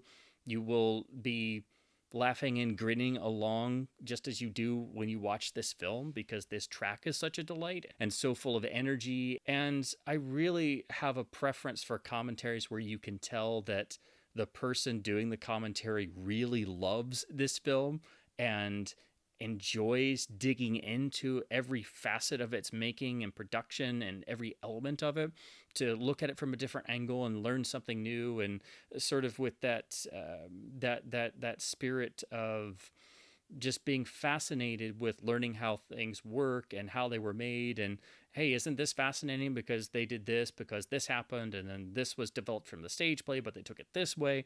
So there's a fascination quality there, and that makes the track even more engaging. So not only do I think this is the best of the new extras created for this release, for this severely underappreciated and little discussed film, but this is one of the best commentaries I've ever heard. But I sound like a broken record because I say that about every one of her commentaries I've heard. So I cannot stress enough how amazing this commentary is. It's worth purchasing the disc for this commentary because it's that good. Again, all her commentaries are like that. And these are all the reasons why she really is my favorite modern commentator of all the various people and critics that are doing commentaries on Blu-ray releases, or at least for the past 5 to 10 years or so. Of all of the sort of regular names you see pop up a lot, Fiore is pretty much at the top for me, because every one of her tracks I've come across is ridiculously fun and engaging and jam-packed with information, and it never feels like a slog. It never feels like something you're just gonna have to stop and come back to, and you pretty much start it and you can't stop it. It's that good. This is easily the best of the new extras in this set. It's worth purchasing the entire disc for this commentary, and it's one of the best commentaries I've ever heard. If that was not enough, we have not just a segment, but we have an entire 62 minutes of unedited camera footage from the BFI's archives of the original Senate crime hearings, the Kefauver hearings, and in particular, towards the end, it's nicely broken up into segments, so you can go just to that part, but they actually have the footage of Virginia Hill being interviewed and being asked to testify, who, of course, was the woman who inspired the main character of the play, which became this film, Tight Spots. So you can see the real life inspiration for the character that Ginger Rogers plays and see what the actual hearings were like. And you get an entire 62 minutes of the various hearings. And this is obviously a very limited quality in terms of the source, but it has been transferred in HD and it was sourced from the BFI's film archives. So while it's not necessarily always going to be the most gripping material because it's unedited and raw camera footage, it's also unbelievably important for being a historical document, and to be able to look at this in its entirety for these sections, and what totals to be just over an hour, is really substantial and amazing that this was placed on a disc release. So as usual, Indicator doesn't just go and make extras for the film, but they try to make the supplements package into a historical document. And this really makes these box sets not just box sets, but really reference pieces for not just the films, but the whole world of the production of that went into these films. And this in particular is a real standout for having 62 minutes of the Kefauver hearings in HD from the original camera footage. And they had to source it from the BFI. That's... nobody goes to this effort, and it's even divided into sections, so you can view it one section at a time and not sit through the whole 62 minutes. But it's just fascinating to be able to look at this stuff. You read about it, but you don't expect to be able to see the actual raw footage from these hearings. So this is incredible just from a historical standpoint. So again, you get 62 minutes of raw camera footage of the Kefauver hearings, which is just still... I don't even know sometimes how they even think of some of this stuff, let alone go and source it to put on these releases. But, nobody puts in this level of effort. We get our Three Stooges short, which is Idiots Deluxe from 1945, which has the Stooges in court, and then they are in an isolated area being menaced by outside forces. So there's your little linkage. The only thing with this, while it is Sony's HD master that they've been working on the whole Stooges canon, and then came out with their DVD set, there is at the start of this short, I just happened to notice there's a tiny bit of the sort of Frozen Halo effect when Mo is on the witness stand. It's only in that one particular shot, but I think that's just unfortunately baked into the HD source master that Indicator was given. This is the only thing I noticed in any of the Stooges shorts on this set, but it's also so minor that I'm sure I was really only noticing it because I'm watching this upscaled to 4K on my OLED, where unfortunately this stuff really becomes apparent. So again, that was just that one particular shot that I noticed it for a second, but otherwise this is another of the really nice Sony HD restoration attempts for the Stooges canon. We also have the film's original trailer, which looks pretty nice, but it is a little bit soft. At first I couldn't tell if it was an upscale or if it was in HD because it was soft, but I think it's just the trailer source they used. But at least we do have the original trailer here in good quality. Then we have another of Indicator's really extensive, lovely image galleries with lots of lovely higher res images of original posters, publicity materials, production stills, and foreign posters. And again, these are always quite extensive. Then we have new and improved English subtitles for the deaf and hard of hearing, and this is the film's world Blu-ray premiere. So even in the standard edition, you do need to pick up the Indicator release to get this incredible, wonderful gem on Blu-ray in your collection, and this is definitely a film that you need in your collection because you're going to watch this time and time again. Now we come to the final film in the set, which is 1958 Murder by Contract. This is not only the best film in this set, this one is the most surprising when you see it for the first time, even more than the already wonderful Tight Spot. As surprising and charming as that film is, Murder by Contract is even more striking and surprising for different reasons. And as I alluded to before, this is the Scorsese-linked title. This film is really, honestly, it's really only even known mostly because Scorsese has championed it so much over the years because he saw it in his younger days and it was extremely influential on him. And all you have to do is start watching this film and that just starts hitting you right over the head. The opening sequence has echoes of course, even The Big Shave, but especially Mean Streets and a lot of Taxi Driver. Obviously, Scorsese isn't just repeating this later on, but you can't see this film after even just knowing Taxi Driver and not feel the just absolute connection. And then you see the lead character of Claude, played by Vince Edwards, have a sort of swagger, and also the way that the film has a sense of reality, some cinema verite elements, some handheld camera work, and incredible style fueled by this incredible guitar score that is by Perry Botkin, that it's almost as if you had a late 50s end of the classic noir period release that felt like it was a mixture of the spirit of The Third Man into Taxi Driver.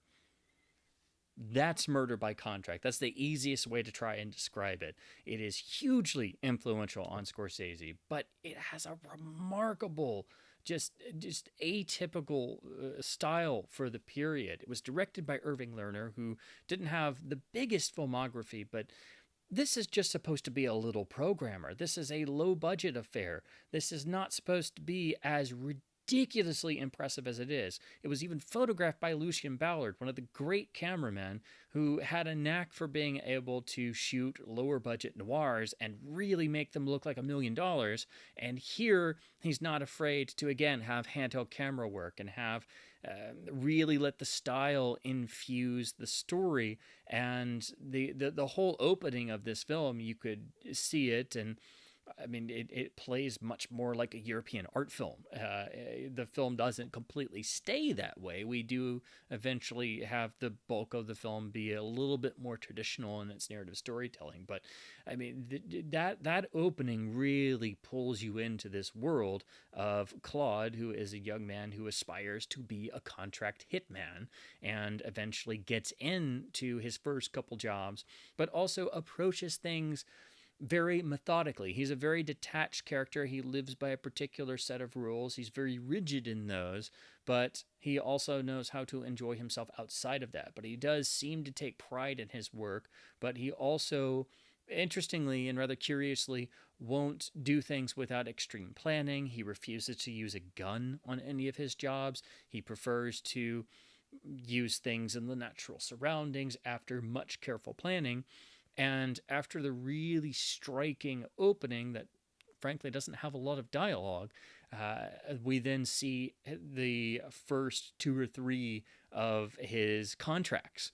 And we see how he methodically has planned and calculated and set up and then executes these things. We don't actually see any blood or see the actual physical murders carried out, but they're so incredibly well built to that we feel as if we've seen them. We basically get right up until the moment. There's one where we see a little bit more, but because we get that buildup, we know exactly what happens that is off screen. And we feel it so vividly that we feel as if we've actually seen those murders. So those scenes are even more effective. And it's all about building this character of the quiet young man outsider who has now become a successful professional contract killer. The bulk of the film deals with him being brought out to Los Angeles, to which again makes this sort of a West Coast noir, if you will. But he is there to carry out a contract, a big-time contract, to essentially take out a star witness who will wind up taking out a particular crime boss, who of course doesn't want that to happen. So they have hired Claude, who has a great reputation. And so he decides to enjoy himself in LA, and we see him and the two minders following him around who grow increasingly agitated and worried that this guy seemingly doesn't care about the job he's there to do, but in actuality we find and are very much clued in on this is part of Claude's overall process. And we get loads of wonderful location photography, wonderful moments. We even see Claude go to a driving range, so you get that time capsule flavor of California in 1958.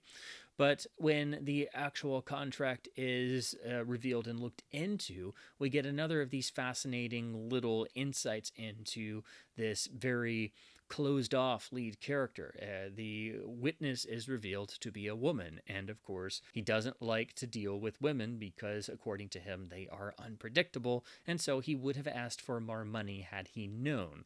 So it's a particular character quirk that does tie in rather nicely to the fact that obviously this contract is not going to be as easy to pull off as he would have originally thought, and things of course progress from there, but always with this existential quality. And this is highlighted by the really stark black and white photography of Lucien Ballard and the Perry Botkin guitar score, which revolves mostly around this key singular theme on guitar that is really striking and really stays with you. And the only thing I can really connect it to is the iconic Anton Kara zither theme in The Third Man. So that's why I think you really feel that Third Man essence here.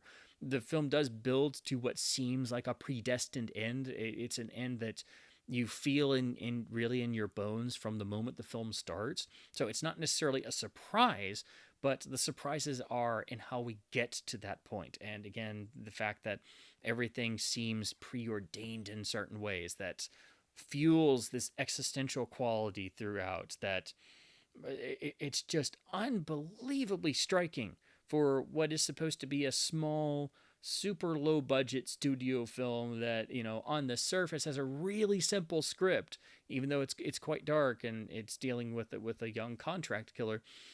You could claim this film was made by European interest, that it wasn't a studio film, and that would seem correct because this has such a European flavor, if you will. It's also got this particular, it's got a coolness to it, and that you've got Claude again. He has this sort of swagger to him, the way he cuts through the world. And I mean, of course, he uses knives at some points in his contracts, so that's no pun intended there. But he cuts an impressive figure, and it's just an unbelievably striking film. It's a film that will stick with you. It's completely unexpected for it to have this type of style that is so hard hitting and striking.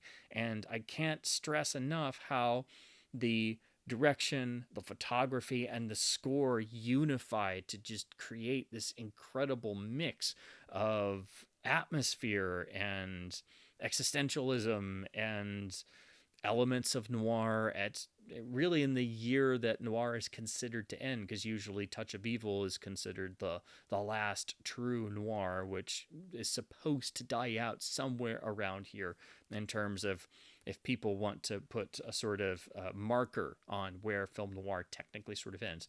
So this of course is 1958 at the tail end of what is considered the noir period, but it's also got a lot of European sensibility. It seems very much like it's picking up on and working with elements that you'd see in the French New Wave just a short while later.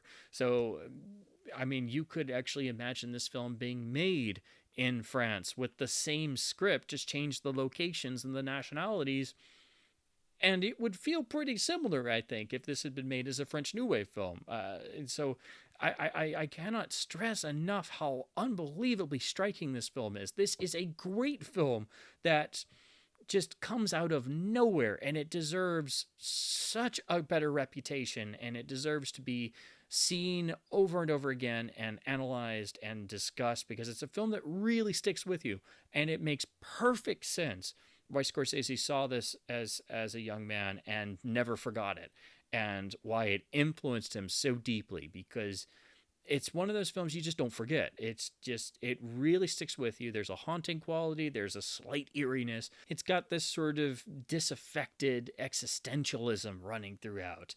That's magnified by the incredible score and the lead performance of Vince Edwards. I mean, everything in this film builds on this internal theme that's never explicitly spoken, but underlined by the fact that this guy is going around as a contract killer and just killing people dispassionately, but he still takes pride in his work. So there's also a tinge of a sort of morbid humor throughout, but the humor is in the film is very held back. It's sort of closed off. It's compartmentalized the way that Claude himself seems to compartmentalize his entire life and his approach to life and even his work. He doesn't like to allow the pride he takes in his work to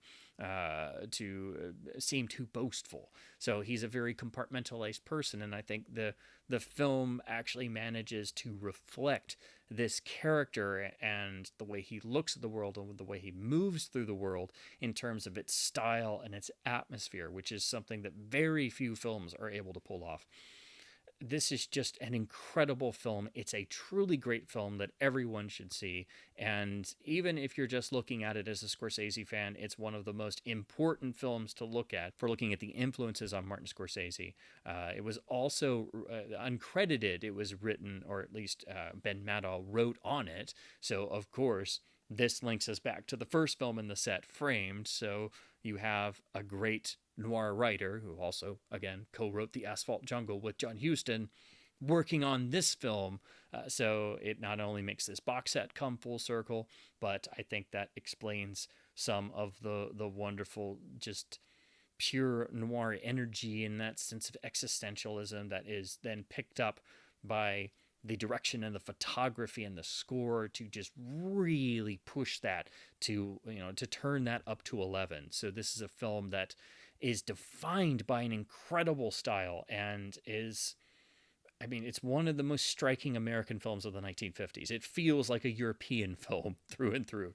It's one of those films you see for the first time and you're just not, you're not prepared for how ahead of its time and striking it is, and it definitely sticks with you. It's one of those films that you don't quite ever forget. Now, in terms of the picture quality, this again is an older Sony HD master. It looks really good, even upscaled to 4K, but you do need to expect some inherent wear. There's a little bit of frame wobble, an occasional mark or hair or two. Some of the transitions, I mean, usually, I don't often mention this, but obviously, older films, the transitions are dupe material, and you see it go back and forth between negative or lower gen material to the dupe transition, and then sort of have that pop back in effect. Here, the transitions are noticeably of lesser quality, and I think this is most likely due to it being a low budget production. This was apparently shot in only 7 days, which I find absolutely staggering for how just unbelievably effective this film is. But do expect when the transitions come up, usually they are a bit lesser than usual dupe transitions are, but I think we all kind of expect that with vintage films and having dupe transitions. Again, there are some fluctuations. The location footage is obviously of a slightly different quality to the studio footage, which is of course common to films, but also there are one or two minor bits of having a little bit of a spot or two up here. So again, it's nothing overtly major, but these signs of wear are obviously inherent to the element that Sony used, and the only way you're going to improve on this nice solid master is if the film got a 4K restoration completely from a new scan, which, to be quite honest, while I think all of the films in this set would deserve that treatment, this is the one that absolutely, truly deserves it. But with that being said, this is still a really good, solid Sony HD master, and it holds up well even upscaled to 4K. Now, in terms of the audio, we have the original mono mix and lossless PCM. It sounds really good, but I did notice there were one or two spots where the dialogue sounded a little bit harsh, but nothing major, and that's seemingly inherent to the source, and this is a lower budget 1958 film, so obviously the audio is not going to be as pristine or as well recorded, obviously, as a big A feature from a major studio. So, I'm sure this is inherent to the source they were working from, but do expect to hear a little bit of harshness. But what's really great is that the music comes through beautifully, and this is a film where the music is incredibly important and also very sparse because it's usually just the singular guitar, which again makes you think of the zither and the third man, but it's important to have the audio be clear and unmanipulated, so that way the score is able to come through perfectly, because if this track was really messed with or was in lesser quality, you obviously would lose some of the impact of this incredible score. Here we have the incredible original poster, beautifully printed with nice bold color on the custom digipack. And then here is the spine. Here's the interior with lovely alternate poster and then matching black and white disc label, and then the same image for the disc tray. Here is the rear with the extensive supplements list. To go over those, we have Sony's HD master with the original mono track. We have a brand new audio commentary for this release with Farron Smith-Neme. It's another great commentary like her other commentary tracks, if you've heard some of her others. It's got great information and research and a nice conversational style. In terms of the overall listening experience, her speaking style is a little bit more low-key, but that's actually kind of deceptive because the actual commentary itself is really excellent and again is full of great information. So once you start listening to one of her tracks, you can very much get on board with the sort of energy of the speaking voice, and you can always tell if it's going to be a good commentary or a not so good commentary. But as with any track, you do have to sort of figure out what the speaking flow and energy of the commentator is. So if you haven't heard one of her tracks before, don't be thrown off by the fact that her style is a little bit more low-key, because this is an excellent commentary, as are her others that I've heard. But it's really wonderful that Indicator goes and gets various critics and historians and people to do brand new commentaries for all the films in these sets, and this track very much does enhance your appreciation of the film with many additional details and facts that you can't simply just look at by going on the film's Wikipedia page. There is a lot of great research in this track, and it will truly enhance your appreciation for this really underrated film. Then we have, of course, a Martin Scorsese introduction, which seems to have been done for the older Columbia Noir DVD set that Sony did years ago. So this is an upscaled piece. It's very similar to other Scorsese introductions that you see on Sony releases. So obviously it was done a number of years ago in the 2010s, but it's great to have Scorsese actually talking about this film, and he loves it just as much as he did when he was younger, when he first saw it. And he also talks about how it influenced some of his own work, both consciously and unconsciously, and even talks about how he has screened this particular film for various cast and crew when on other productions, even some of his more modern ones. So you very much get that feeling of how much this film means to him on a personal and creative level. Then another historical piece, we get the 18-minute Swedes in America, which is essentially a sort of documentary piece where the director of this film, Irving Lerner, details the journey of Swedish immigrants and various achievements they have made in America. And this is narrated and essentially hosted by Ingrid Bergman. And it actually shows her going around to various Swedish sections of American cities or actual Swedish towns, and then talking about Swedish achievements by Swedish people in America and also the later generations as well, so technically Swedish Americans. This is a film transfer. It is in HD, and it looks quite striking, and it's well done. Plus, you've got 20 minutes with Ingrid Bergman. What's not to love? So this is a fascinating inclusion, and once again, a really remarkable insight into the director's career outside of this particular feature film. Our Three Stooges short is Violence is the Word for Curly, which is from 1938, and the reason why it's here is actually it was a very early credit for Lucien Ballard as cinematographer. So it's wonderful to be able to link one of the great cameramen all the way back to the Three Stooges and actually have his Stooges short included here. So this is one that connects to one of the actual crew members instead of connecting a theme, although the idea of the Stooges trying to be hitmen is just that sounds irresistible in terms of the absolute madness that would happen. Then we have the film's original trailer, which is actually in widescreen, so it actually has the 1:8:5 ratio like the film does. It looks like a high definition transfer, and it looks really good, so it's another of the trailers in this set that thankfully is in really nice quality. Then we have a Trailers from Hell appreciation on the film by Larry Karaszewski, which is really nice, and if you know the wonderful Trailers from Hell site, you know what their style is. They have a various individual critic, historian, director, producer, writer, somebody come in and give an incredible appreciation on a film, but all in the space of the film's original trailer. So that's the challenge, and sometimes they get included on disc releases like here. And then we have the extensive image gallery with production stills, posters, foreign posters, and all kinds of incredible imagery. And then the new and improved English subtitles. And this is the film's world Blu-ray premiere. Now to talk about the box set exclusive book included here. And again, I say book because this is an actual book with beautiful imagery and done in the same exact style as the books in their other noir sets. And we have beautiful wraparound imagery. This is a still from Framed, but they always choose a nice image to set the tone for this. This is 117 pages long, jam-packed with beautifully reproduced stills, brand new essays on each film, plus all kinds of vintage materials, interviews, press releases, newspaper articles, vintage reviews, and various interviews with members of the cast and crew. Every single one of the films gets a piece and extensive writing, and it is loaded, just absolutely loaded with text and stills and both new and vintage pieces. These books are really works of art. They could easily be sold as standalones in a bookstore, and even some of the supplements get write-ups.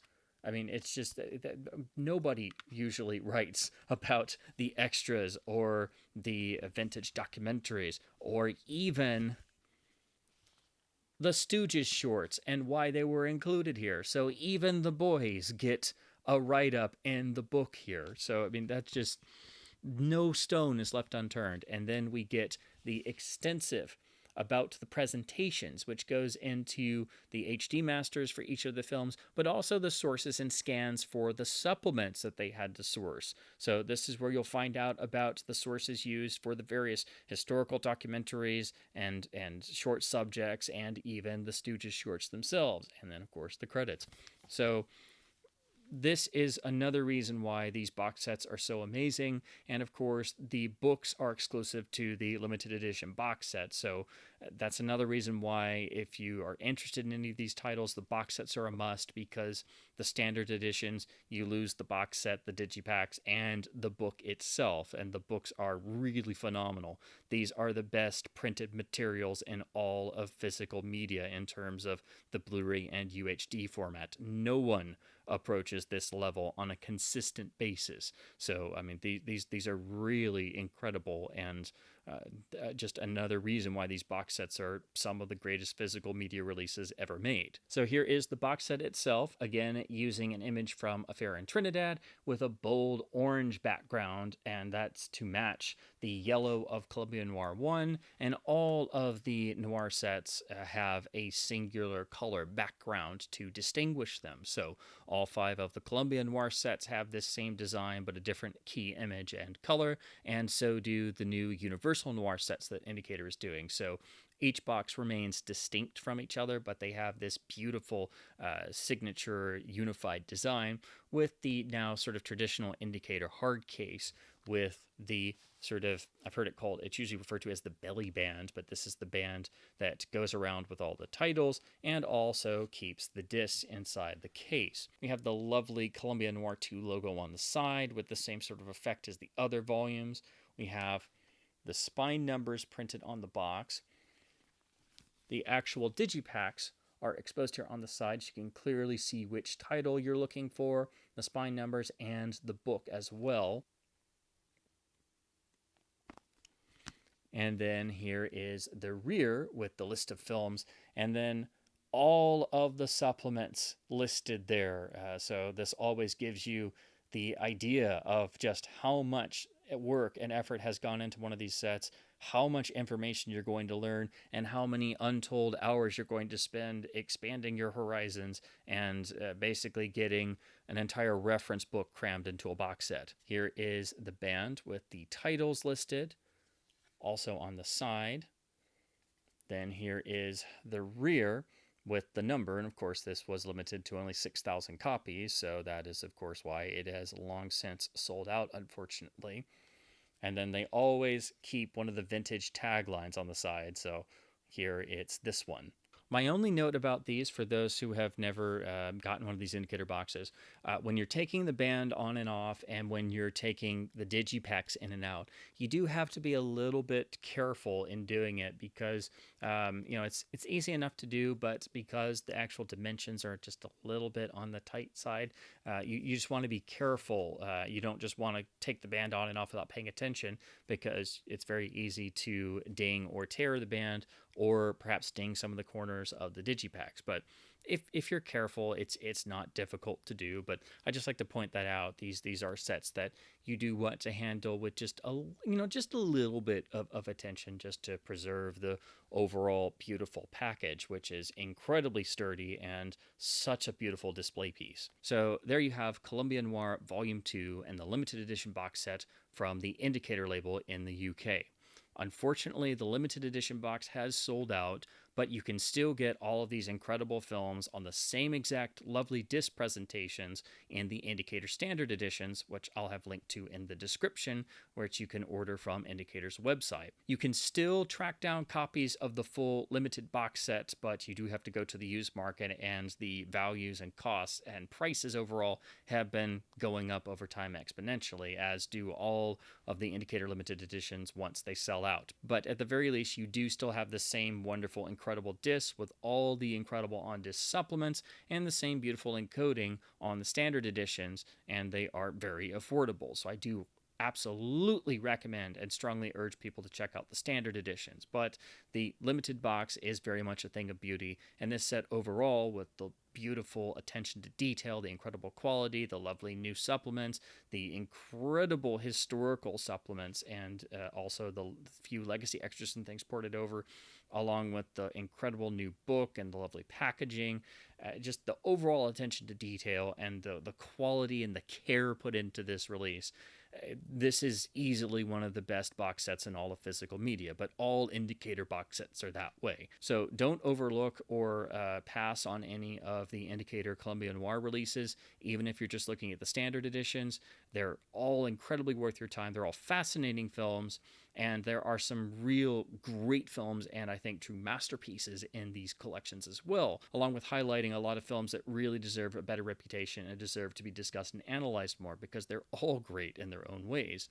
But these box sets in particular, in terms of all the aspects of physical media, are really what I think set the standard for Indicator really leading the charge of all physical media labels. No one goes to these levels on a consistent basis, and these, among many other reasons, are why they are my favorite and I think the best of all physical media labels in the world. So as always, I hope my babblings about classic films, film noir, and physical media releases has been at least somewhat fun and informative. If you have not checked out any of the Columbia Noir titles from Indicator, you're really missing out.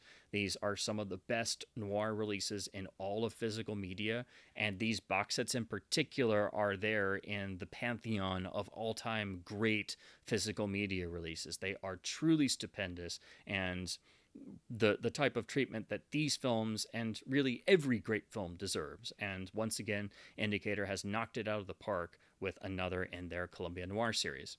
So as always, please do keep supporting both studio and boutique labels by buying films on disc to help keep both physical media and film culture alive. And as always, thank you ever so much for watching.